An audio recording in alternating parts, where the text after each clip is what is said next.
Hi, and welcome to the Homeopathy Health Show here on the UK Health Radio Network. I'm Atik. And I'm Naila. We're both professional registered homeopaths, and between us have over 25 years of professional practice in this field of healing. The Homeopathy Health Show is the voice of homeopathy on radio and podcasts around the world, promoting and raising awareness of this truly unique system of healing and healthcare, which is suitable for all ages, young and old. Every week, we invite guests from the world of homeopathy to come and share their experiences, their work, offer insights, and essentially talk all things homeopathy. Visit www.ukhealthradio.com to listen now. To find out more about us, you can visit us at www.homeopathyinpractice.co.uk. And whilst you are there, do subscribe to our newsletter. Be inspired and join the conversation. So let's begin today's show here on the UK Health Radio Network, the world's #1 talk health radio. Real feel-good radio. Hi, and welcome to another episode of the award-winning Homeopathy Health Show here on the UK Health Radio Network. And I do hope you're well. I'm Atik. And I'm Naila. Welcome, everyone. What a fantastic week. What a fantastic month. Oh my God, the year is going by too quick. I just don't know. We just don't know what to do.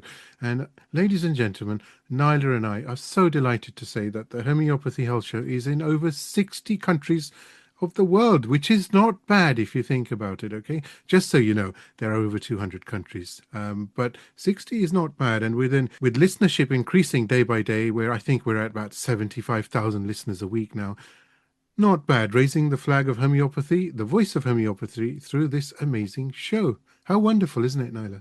Absolutely.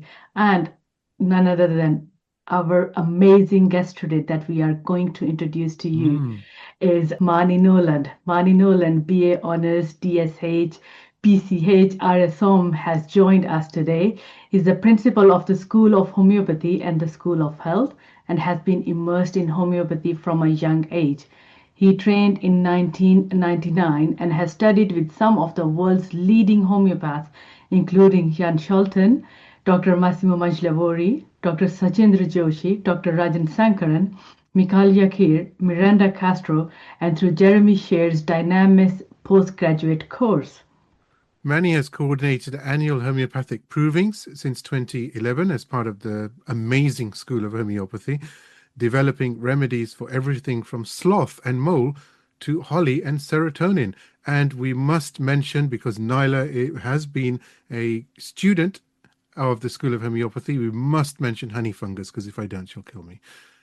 Beyond homeopathy, he has an impressive background in business, having spent over a decade in London, advising board-level directors on brand, on vision, and of course, strategy. As the founding member and chair of For Homeopathy, Manny has been instrumental in the rebranding and promoting of homeopathy in the UK, leading celebrity campaigns, media interventions, and public awareness efforts. He also sits on the events panel for the Society of Homeopaths and is part of the Homeopathic Research Institute's organizing committee.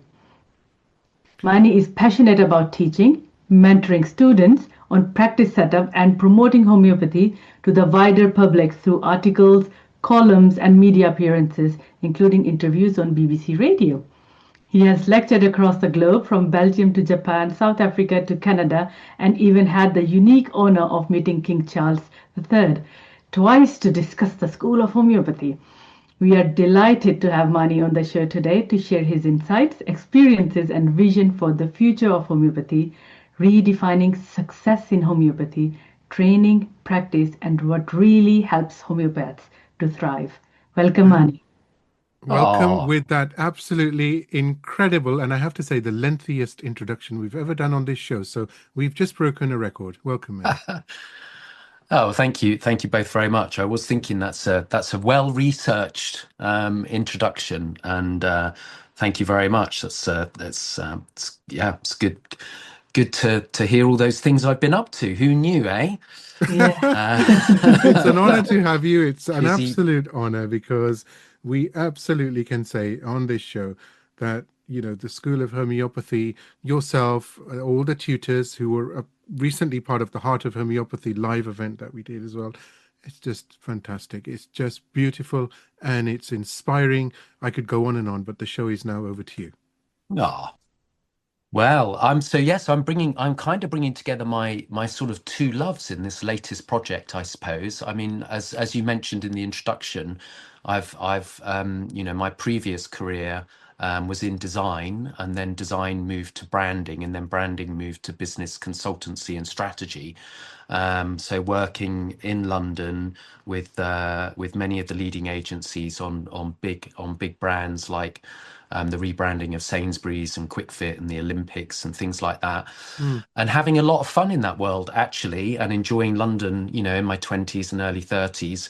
But then the calling of homeopathy came, and obviously my father, Manny Norland, very well known homeopath, and founder of the school. So I decided to do the course. You know, I thought it would just be a good thing to do. And then after doing a year of it with my wife Amanda, totally got the bug of homeopathy, and kind of really sort of fully understood why my dad loved homeopathy so much, and actually understood why he left his successful career in film to go into homeopathy. So I kind of ended up following in his footsteps, not meaning to, you know, leaving my successful career in design and business to come into homeopathy. And so this latest project really is kind of fusing those interests together. So I had this mm, idea that there was potentially a bit of a gap in the homeopathic book market, for something about, you know, what are the ingredients of a successful homeopath. And of course, I've got some ideas myself, having taught many homeopaths and running the school now for 15, 20 years, and coming from this business and marketing background. So, but I wanted to really include the homeopaths in this project, not just make it me kind of preaching from my position and my understanding. So I devised this questionnaire, and started to pull together a list of successful homeopaths. And at first I wasn't sure whether it should just be a kind of UK thing and a UK book and a UK project. And then mm, I was like, well, no, you know, the school's international, homeopathy's international. I've taught in all these different countries. I've got all these connections with the different registering bodies through all the accreditation processes I've been through with the school. So I thought it made sense, you know, to make it a bit more of an international book. And I'm in a privileged position to know many of the leading homeopaths in the world. So then I thought, well, I want it to be about lay homeopaths and professional homeopaths, but actually it's really good to have the insights of these key people that have gone on to become these kind of international celebrities of homeopathy, if you like. Essentially, the big teachers in the world that travel and share their different ideas. And so I'm mm, really pleased to have a bunch of those people involved as well. So I sent out all the questionnaires, and they've slowly been coming back in. So the project started at the end of last year. The questionnaires I gave people till the end of January, and I've got over 70 questionnaires back, and I'm giving a little bit of an extension. I'd like to get to 100 if I can, because that just sounds nice, doesn't it? It 100 homeopaths. yeah, it does. Insights definitely, from 100 homeopaths definitely. sounds a lot. So yeah, that would be nice. And the questionnaire is divided into two parts. The first part is just kind of the demographics. You know, where are they from? How many patients are they seeing? What sort of patients are they seeing? What do they charge? Does their practice have a particular focus or niche? And so that bit's quite quick to analyze. And that's what I've started to look at first and foremost. And then the next bit of the questionnaire is more qualitative, I suppose, because the questions are quite open. It's not a sort of yes, no, multiple choice thing. I'm actually asking people for kind of paragraphs of their insights, Mm, following these different questions around you know, how they've found their success, what they think works for them, what gets them out of bed, what motivates them, you know, what works in terms of keeping patients coming back, how do they find new patients. So, and this is, I think, the second part of the questionnaire is the bit that really excites me, but that's going to take a lot more analysing and pulling together. I And so, think, Manny, yeah. it's what you're doing is really sort of inspiring. And but I would also say, we talk a lot about sort of the early days of homeopathy, and just a couple of days back, Nyla and I were talking about the founding fathers, and we know that sort of halfway through the 20th century, there was a bit of a dip, and then it re-emerged with the founding fathers, you could say, and Misha was one of them, of course. And we were talking to Colin Griffin, he was mentioning Martin Miles and Robert Yes. Davidson and many, many others. I'm just using just a few examples. But Mm. if it was not for them, we would not be in this position, this beautiful position that you're in now, where these homeopaths who knew Misha, who learnt with him, who came to the school, who were inspired by something that was said at certain moments in time. And today that, as you say, world-known homeopaths, it's such a perfect moment, isn't it, to bring everything together and make this happen. It's wonderful. Yeah, I think so. I mean, I feel like natural medicine and homeopathy are definitely on the up and enjoying a sort of resurgence and more interest. It's kind of aligned with what's happening in people's consciousness and at a sort of planetary level. It's that the medicines are very sustainable, they're green, it's good, it's good for the planet, it's very human. It's a listening system of medicine that's looking to work in a sort of whole person way, and thinking about the kind of whole organism. And these things really chime with what's happening and the changes that we need to make in society and globally. So it's really important. So it's, in a way, it's no surprise that natural medicine and homeopathy are growing. But when in the 70s and 80s, it was a different culture, and there were different things, and homeopathy did boom quite spectacularly, like you say, with with these few key figures really kind of fanning the flames, which had kind of dwindled out to little sparks, and then it kind of reignited. And I think now, we're seeing another kind of push and developing, so it's an exciting time to be in natural medicine, and it's such a rewarding sector and profession to work in, not just because you get to help people, but because it's a meaningful thing to do for yourself and your friends and your family, you can leave feeling good about the work that you've done for the day. So it sort of feeds the soul as well as giving you an earning and feeding the bank account. And that's a precious thing, because then you love your work, and if you love your work, then life is a joy, isn't it? Because it's sort of everything comes together. There's nothing worse than hating what you do when you have to work to make a living, and we all put so much effort into our work. So having that is just a real special thing. You have mentioned a very, very important thing, because we love our work, and if our work doesn't pay for our living, it becomes difficult to manage it. It becomes difficult to sustain it. And especially in today's climate, where there is financial pressure, and then there are social media trends, and then homeopaths have to be true to their core principles without becoming too rigid, etc. What do you think? How can homeopaths balance tradition and evolution in their practice? Yeah, well, I think absolutely. I mean, this is what we want. We want more successful homeopaths out there, and we need the homeopaths that are successful to share their nuggets of kind of what's made it work. And I certainly see when students graduate from the school, you see those graduates that seem to go on and build a practice remarkably quickly, and others where it's it's a much slower, gentler kind of building over many years. And then unfortunately some that, they might be fantastic at homeopathy, but for some reason they don't quite manage to build a practice, and it doesn't work for them.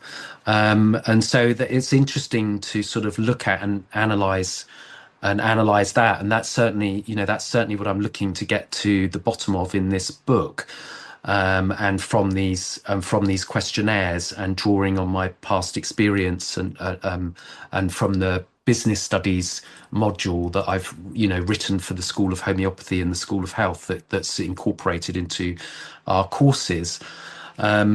So yeah, I think for homeopaths, if we start to look at some of the findings that have come out of the first part of this questionnaire, the bit that I've been looking at and analysing already, what I can see is that the majority of homeopaths are working with chronic cases.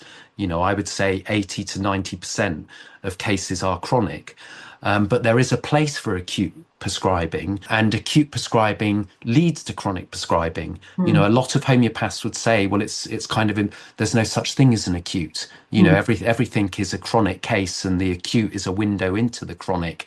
And that's already quite an interesting concept, because you're saying that every disease is trying to teach us something in life. And therefore, if you have an acute, if you trip over that curb and fall flat on your face, if you try and think, well, what was that trying to teach me? Why did I trip over the curb at that point? What was I thinking about? How was I distracted?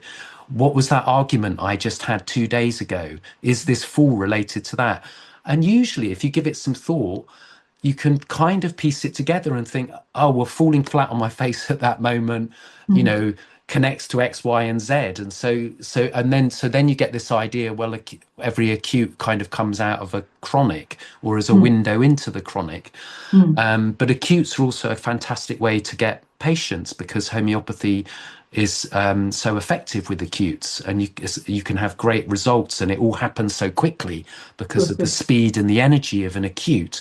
So if you get a good result in an acute, then the person is surprised, and then they want to know more about homeopathy, and then the idea of coming for a chronic consultation makes sense. But certainly for successful homeopaths, what the surveys are showing already is that 80 to 90% of those have a majority of a chronic practice. And again, if you think of, if you've got chronic illness and it's a kind of something that conventional medicine isn't really able to help you with, conventional medicine is amazing in an emergency. The ambulance arrives, you get taken off, or you take yourself to A&E. All these people swoop in and do incredible things and incredible work, and it's all amazing, and you get well looked after and repaired, and off you go. Where it struggles a bit more is with chronic illness, with mental health, or with arthritis, or with constant migraines, or with menopause, these kind of things that grind on for months and months and years, and then conventional medicine's not working so well. So you can see why people turn to natural medicine, and especially to homeopathy for chronic illness. So I think it's really important to understand that you're going to be building these long-term relationships with your patients, with your clients. And that's key to a successful practice, is nurturing these relationships and educating people about homeopathy, and getting them to understand that it's a journey, and that you're going to be helping them for as long as they want help, for as long as possible. You are hopefully going to be their main healthcare professional as well as their doctor. So they've got their doctor for conventional things, and they've got their homeopath for all things natural, and then you've got this great pairing where they can be really well looked after.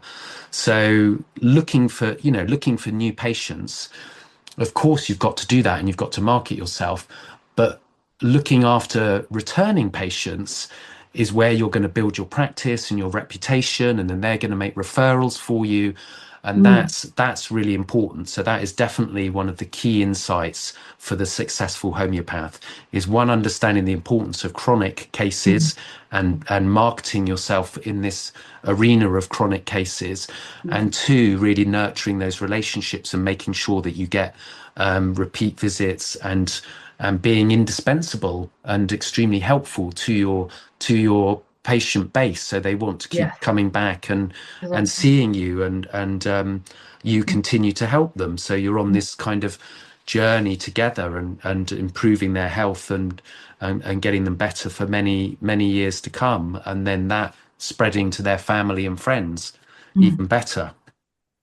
So those are two key insights. um Brilliant. It's Another one, amazing.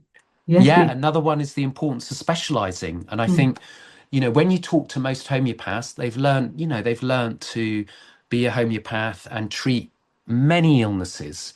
Often people say whatever a GP treats, a homeopath can treat, as long as it doesn't include going to hospital and surgery. So it's quite a broad spectrum of people and cases that you can see, which is fantastic. That's brilliant for homeopathy. But if you say on your website that you just treat everything, it's Yeah. quite confusing and maybe not focused enough. So already what I've discovered in the returning questionnaires is that almost the majority of them, they do have a specialization. Now, that doesn't mean that they don't see anything else. They all see lots of patients with lots of ailments, but many of them have picked a place to kind of specialize, a niche, if you like, something to be known for. And that could be, it could be women's health, it could be children, it could be trauma, could be neurodiversity, it could be teenage issues, it could be ADHD. It could be anything. I mean, it's going to be something that is close to that homeopath's heart and lights them up, and an area, because that's then when they start to see more patients, a specialism naturally starts to build as you build your practice, and then you read more and you go to more courses and you talk to other homeopaths about it, and so that continues to build. But this idea of having a niche or a specialization is really important. And we see that in big business too. That's what I was always talking to my clients in London about. What is it that makes you special?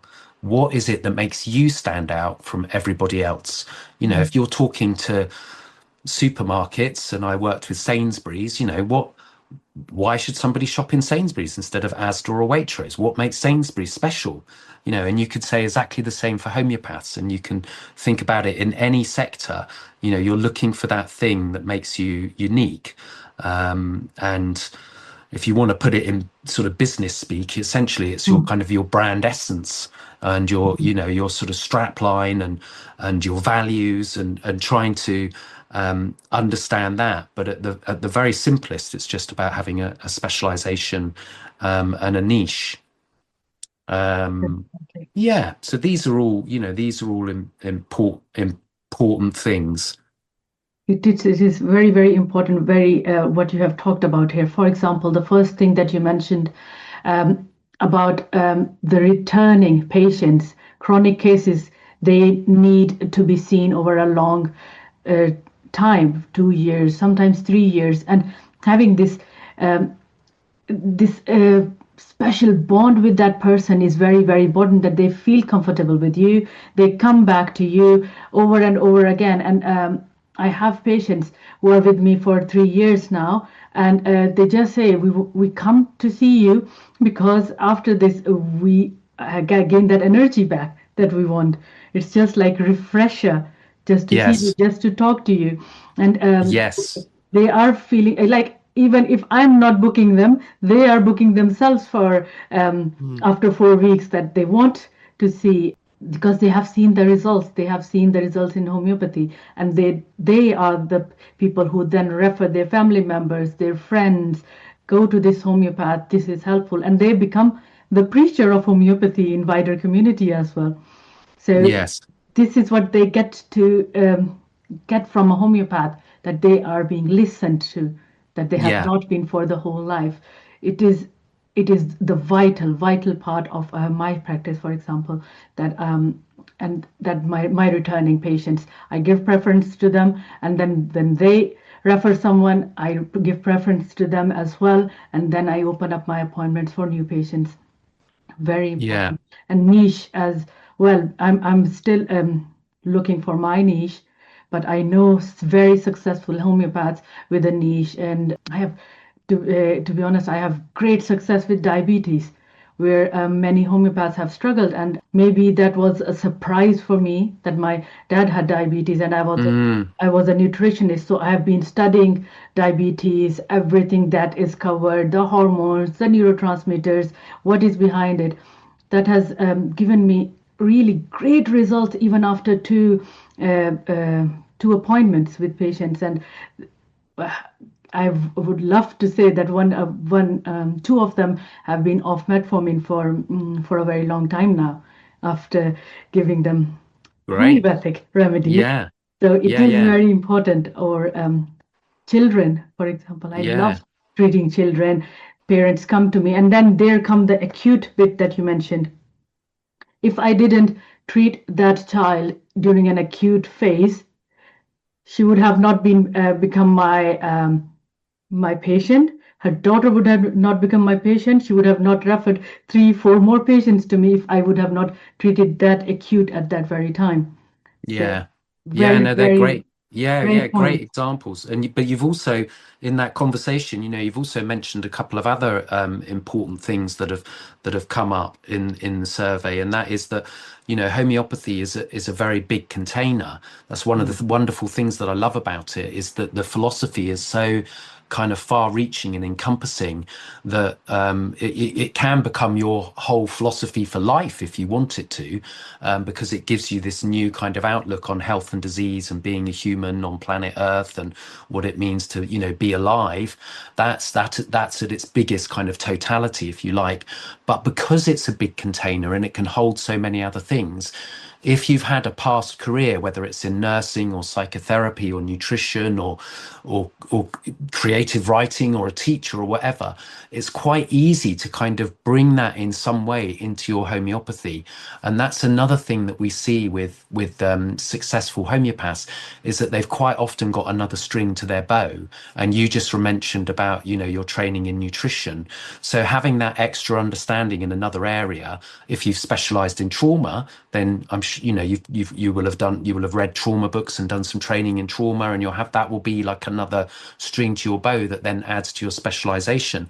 But it could be in anything, and that is part of creating this differentiation and what makes kind of you unique and special in your practice. And the other thing you touched on there, which is really nice, is just about the importance of the space and the consultation room and Mm. the listening homeopath, and the power and importance of creating a lovely, safe place that people want to return to, where they feel heard and where they can be honest and where they can share the things that are troubling them in their lives, their disease, whether that's emotional, mental, or physical. A lot of people have got ailments that they would rather not talk about, that they feel are deeply embarrassing or humiliating. So you've got to create a space where this thing can be talked about, and then that in itself becomes a very special thing. So a bit like going to see a psychotherapist, which traditionally is on a weekly. Mm. But if you're going to see your homeopath every 6 to 8 weeks, you're creating the same space. If you can create that wonderful space that people want to return to, then that is well worth paying for, because you're providing that fantastic service that allows people to share and feel relief, even before they've had the prescribed remedy, just from the act of listening and sharing and providing this calm and tranquil healing space.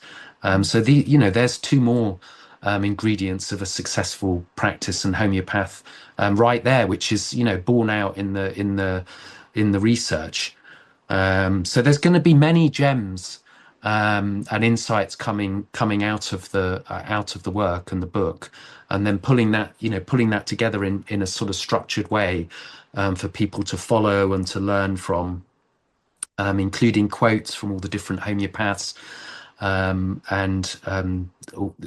the insights from the questionnaires themselves.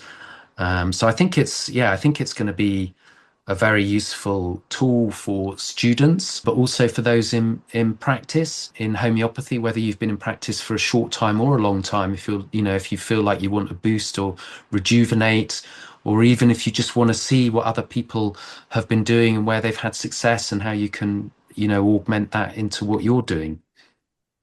So yeah, I think it's going to be good. It's an exciting Indeed. project.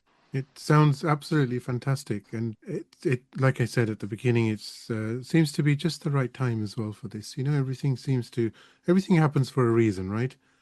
And the Yeah, time is perfect. I think couldn't be a better time. yeah, And I'm super excited because I'm part of this project. I love to be part of any of the school's project. I'm always ready, Manny. And I think this is really, really needed, timely as well, because we don't want mm, homeopaths to spend 4 years into studying something that they love, that they're passionate about, and just because of financial reasons or any other issues that are in happening in their family life or in society, that they don't practice. yeah, This is something that they can look into, and maybe they'll find something inside that they have been searching for, and they can have a thriving practice, because I personally know people are out there who are looking for homeopaths. People are out there who want to stay in touch, who want to have this homeopathic treatment. All we need to do is we need to get ourselves out there, get ourselves to the people who are looking for us. yeah, yeah, Love yeah, them. absolutely, absolutely. Yeah. Yes, I've Oh, got my work cut out for the year, but I'll keep you posted yeah. and continue. I'll continue to talk about everything, and I'm looking forward to doing the analysis and reading through and pulling together all these fantastic insights and adding it with with what I know as well, and hopefully producing an extremely useful and helpful book that's going to see more people. Being successful in their homeopathy and going out there and helping more patients and Mhm. having successful careers, because ultimately that's what we want is for homeopaths to be successful and help people in a way that's natural and supportive, and the planet and the people need it. we Mm. want to we want to help those we want to help people. There's a lot of chaos out there. we want to Mhm. There, bring we there want to are bring good health and calm. chaos. Yes, there's definitely chaos. But let's not go there.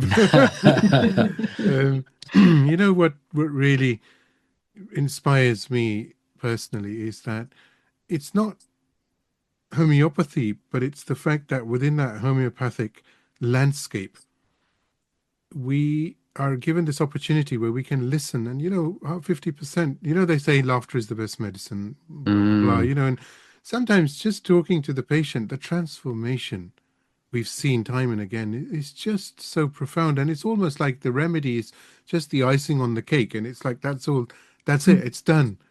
People yeah, want to vent, they want somebody to listen, and everybody has yeah, a story, right? We all do. And it's just really, that it really inspires me. But also the fact that where you're bringing everything together, it makes homeopathy very tangible. This redefining success, this the interviews and the anecdotes, of course, and how it works. At the moment it can be very, one of the reasons for this show, as you know, and homeopathy in practice, is to bring everyone together, something that the school has been doing, something that nearly every establishment is trying to do, right? And it's just really, really beautiful to bring people together and get them to share and say, well, there you go, this is tangible, you can touch and feel this, there's emotions in this is not multiple choice. I think you mentioned earlier, it's not mm, yes or no. This is people's inner experience, what they actually feel and how they feel. yeah. And And it's a beautiful moment, isn't it, to be able to take all of that in, to absorb that. yeah, yeah, making it a collaborative piece from the people that are out there, with the successful practices, and learning from them is Mhm. absolutely critical. Otherwise, it's all just theory. And I might I've got plenty of theory in my head, but I want to hear from the people on the ground, seeing the patients, and that's why it was so important to me to gather these all these questionnaires together to make the book, you know, from the people for the people, like you're saying, Ati. Absolutely. So yeah, I've got my labor of love, another job for me to do in 2026, but you know, I would like the book to be out this year. That's my little New Year's resolution to myself. So let's see if we can do it. We can do it. We And will do it. We can do it. we'll Exactly. definitely do it. There's nothing stopping us from doing this, because all we want is to homeopaths to thrive and not just survive. Exactly. And Exactly. we can do that, definitely. I think this is the really, it's a perfect time for the birth of this book, because we are getting, I'm sure school is noticing more and more people are signing up to become homeopaths. And I have noticed in my study time as well that many more people are interested. And I tell you, people become my patient, they stay my patient for a year or so, and then they go on to study homeopathy. Yeah. It's amazing how you first Yeah. experiences it and then you think about becoming a homeopath. Yeah, well, it is. I mean, it is so transformational, and it is so interesting that people, you know, they genuinely do want to learn more, even if it's just for self-interest, just to understand what on earth's, you know, been going on and how they can look after themselves and their families' health better, or if they want to change career and like we've already talked about, have, you know, work in an area that's really rewarding and makes you happy and fulfilling, you know. So yeah, absolutely. There could be no better individual than yourself, Mr. Manny Norland, Uh, to make this happen as part of the amazing, yes, ladies and gentlemen, we are biased, but that's the Homeopathy Health Show, the School of Homeopathy. Absolutely, we love it. Okay, slam dunk. You want to learn hey, homeopathy? You want it real, you want it tangible, you want it in a nice, beautiful, compassionate, caring, inspiring surrounding. I can come up with more words, but I'll stop. Well, then the School of Homeopathy is where you need to go. Isn't that right, Naila?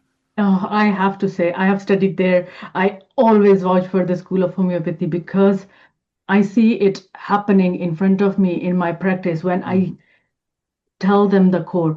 And I tell you, not every case is same. Like I cannot go in with one approach. If I didn't have this extension of learning different methodologies, learning different ways of prescribing, learning different ways of case taking, it would have been challenging. It might have become really difficult. Okay, how do I approach this person or this case? So my I don't have a specific way of seeing my patient. But what is similar in all the cases is to find the core and then relate it back to them. And they make the connection. Oh, yes, this has happened. Yes, I can see that. I can see the connection. And I don't know if I would have been the same. If I've all the schools are amazing, Manny, but as a when we live in a country, when we go to a school, it becomes our major hub and we love it. Honey fungus rooted us, rooted me in that school, and I have left my mycelium there and everywhere. yeah, yeah. So Nyla's mentioning honey fungus because that's one of the provings that we did at the school. So each year the students get to undertake the testing or the proving of a brand new substance that is going to be made into a homeopathic remedy. And we're one of the only schools in the world still doing a proving each year. And so it's an amazing experiential piece of learning, and it's very bonding for the students and for the school. And then, of course, it's a fantastic gift for the students in the school to give out to the homeopathic community. We don't charge for the work that's done, and then the remedies are, you know, developed with the homeopathic pharmacies, and the information is provided by the school to the homeopaths. So it's a great kind of circular project, really making sure that the school and the students get to give back as well as learning. Yeah. So it's fabulous Wonderful. to hear you talking about the provings, because they are, they are a big part of the curriculum. But for any of your listeners that are interested in studying homeopathy, then go to schoolofhomeopathy.com. Have a look at our website with the sun. You'll see us there shining away, and you'll see we've got courses for beginners, animal, plant, babies, or just home first aid prescribing courses. They're quite quick to do, and you learn how to use a remedy kit, or you can do the taster course or the foundation course. Takes about a year, or then we've got the full practitioner program. But yeah, we've got a fabulously friendly team that are there to help.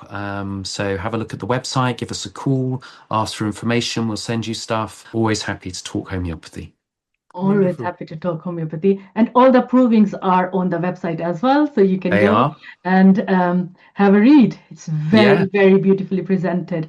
Yes, I just don't want to mention RNA, but we'll leave it for the next time because we are end of the hour. I just don't believe how quickly this hour goes. Thank you, Manny, for it's great. It's so beautiful, so Wonderful. wonderful. Yeah, no, it's lovely to share some insights from the project, and I'll come back and talk to you when I've got more and the book is ready. Definitely. But until then, watch this space, and thank you so much for having me on. Wonderful. And we will talk to you, of course, very, very soon indeed. In a few days, actually. But yes, thank you very much for coming on the show, and see you soon. Great, guys. Thank you. Thank you, everyone, Bye. for joining. Thank you. I do hope you've enjoyed this week's episode of the Homeopathy Health Show. Tune in every week for inspiring conversations, bringing you all things health and well-being to your radio and podcast apps. The more exposure the Homeopathy Health Show receives, the better for homeopathy around the world. And please do support the show by clicking follow on our socials. You can find us at www.homeopathyinpractice.co.uk and on Facebook and Instagram at Homeopathy in Practice. Do give us a follow on there. Let's promote the voice of homeopathy around the world together. Until next time, stay safe and take care.